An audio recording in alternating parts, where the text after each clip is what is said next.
Doctor साहब, ये तो एक ज़बरदस्त तरीके से विजन ड्राफ्ट करने की बात हो गई। अच्छा, अब ये लेट्स से 6 महीने में किसी ने कर भी लिया। अब आपका तो सफ़र चल रहा है 1987 से अब तक, कोई 10-20 मतलब 30-40 साल ना।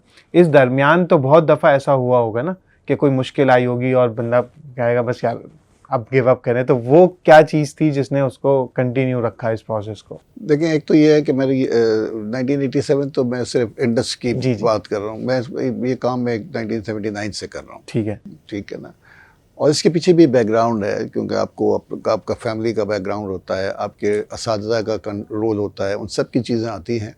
और फिर उसके बाद आप उस वक्त पे स्टूडेंट लाइफ में आपने क्या किया, और आपने सारा वक्त पढ़ाई में गुजार दिया, या पढ़ाई में गुजार दिया और हल्ला गुल्ला में गुजार दिया, या सिर्फ हल्ला गुल्ला में गुजार दिया, तो उसके रिज़ल्ट डिफरेंट होते हैं।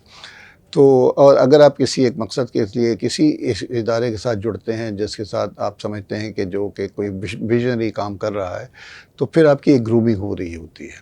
तो वहाँ से ग्रूमिंग होती है, तो फिर आप एक लेवल पहुँचते हैं, फिर उसको आप आगे लेके जाने की कोशिश करते हैं, जिसके ऊपर हमने पूरा ये इस प्रोसेस से गुजरे। जैसे जब आज जो कुछ है, मुझे उस इदारे का जो पेशेंट वेलफेयर एसोसिएशन जो डार मेडिकल कॉलेज में थी एज ए स्टूडेंट बॉडी, उसने मुझे तैयार करने में बहुत मदद की। मैं लोगों से बात कैसे करनी है, लोगों से नेगोशिएट कैसे करना है।